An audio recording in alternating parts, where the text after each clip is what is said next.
Assalamualaikum warahmatullahi wabarakatuh. Perkenalkan, nama saya Rena Pojashimi dengan nomor induk mahasiswa 12140323793. Jadi saya membuat video ini untuk memenuhi tugas dari Bapak Hayatullah Kurniadi dengan mata kuliah Teknologi Informasi Komunikasi.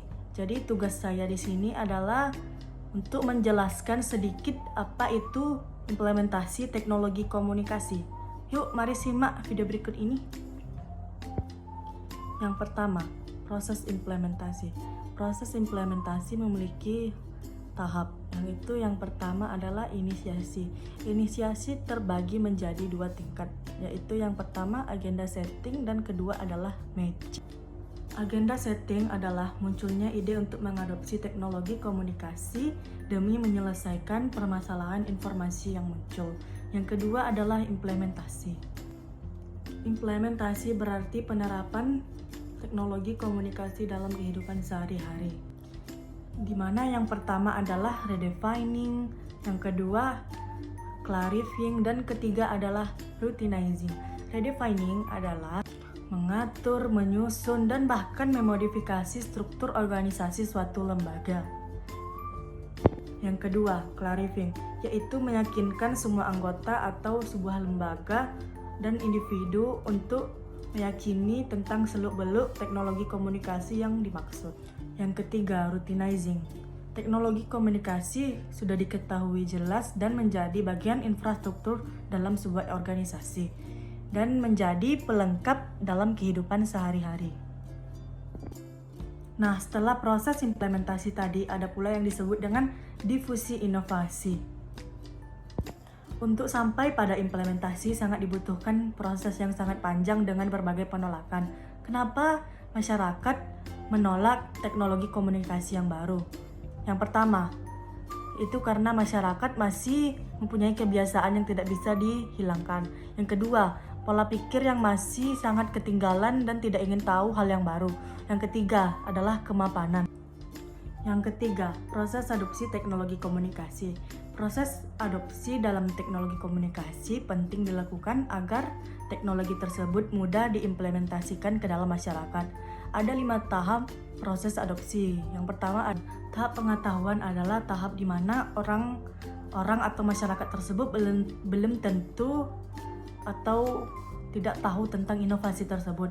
Tahap kedua adalah tahap persuasi, di mana tahap ini adalah mendorong mereka untuk mengetahui inovasi tersebut. Dan yang ketiga adalah tahap pengambilan keputusan. Di sini orang-orang yang belum tahu inovasi tersebut kan sudah mengetahui inovasi tersebut dan mereka akan mengambil keputusan untuk melakukan inovasi tersebut atau tidak. Dan tahap keempat adalah tahap implementasi.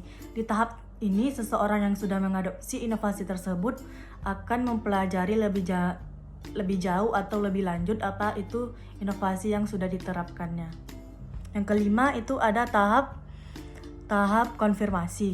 Di tahap ini orang tersebut akan mengkonfirmasi keputusan yang dia sudah buat untuk menerima inovasi tersebut itu benar atau tidak. Seperti tahap denial gitulah. Yang keempat, kategori adopter. Proses penerimaan adopsi atau adopter dikelompokkan menjadi 5, yaitu yang pertama inovator. Individu dalam kelompok ini adalah mereka yang pertama kali mengadopsi inovasi. Dan yang kedua itu adalah ciri-ciri dari kelompok adopter awal ini adalah mereka yang para pemuka pendapat atau opinion leader, dan mereka yang dihormati seperti orang yang berkelas atau yang lainnya. Yang ketiga itu adalah mayoritas awal.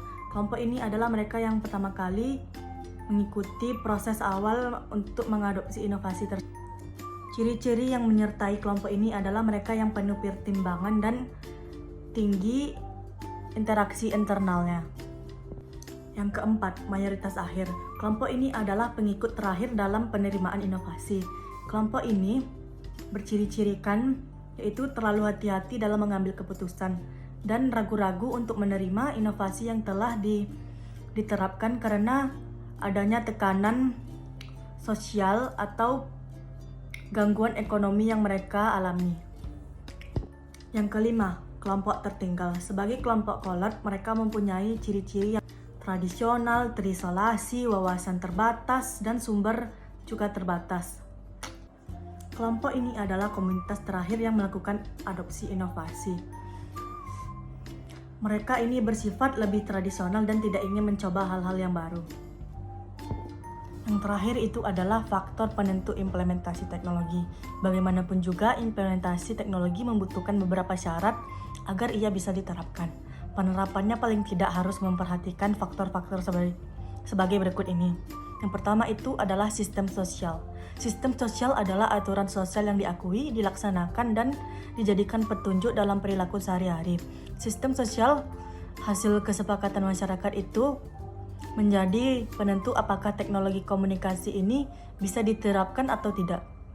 Yang kedua itu adalah tingkat kebutuhan masyarakat akan inovasi.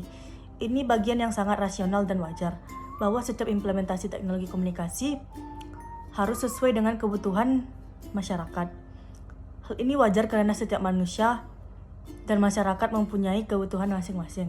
Dan yang ketiga itu adalah tekanan pihak lain.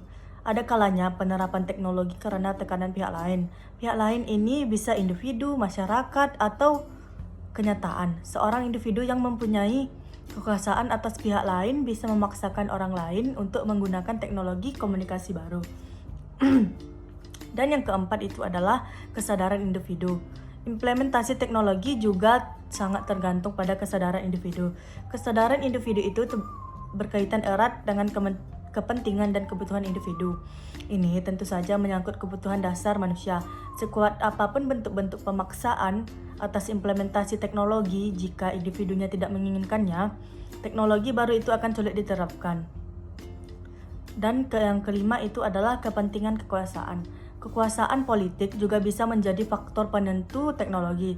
Penerapan teknologi juga bisa karena paksaan pemegang kekuasaan. Contohnya di Indonesia adalah penerapan kartu tanda elektronik atau EKTP dilakukan karena kebijakan pemerintah Susilo Bambang Yudhoyono, presiden kita yang ke-6. Melalui Menteri Dalam Negeri Gamawan Fauzi, masyarakat dipaksa untuk mengikuti penerapan EKTP tersebut, tak terkecuali dengan sistem pendaftaran online, sekolah dan kuliah, serta sistem pendidikan dan pengajaran yang menerapkan teknologi. Sekian dari saya, maaf Pak jika tidak sesuai dengan yang Bapak tentukan videonya. Wassalamualaikum warahmatullahi wabarakatuh.